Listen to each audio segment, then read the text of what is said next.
الفلتر ده بيقول هفتح الباب اليمين. اولا طنط ستايلها مش عاجبني، فممكن نحطها في رقم 6. ايه ده؟ ممكن افتح لبنسة شعر، ماشي تمام. شكله رخم، مش هفتح له. ستايله حلو بس مش قاصص ضوافره، مش قاصص ضوافره، ده حاجة مزعجة، فتمام. يلا نخلص. مش باين لك ملامح.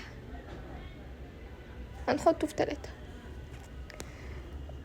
بارد، هو شكله بارد، مش ده كيوت بصراحة، كيوت كده واحمر، حلو.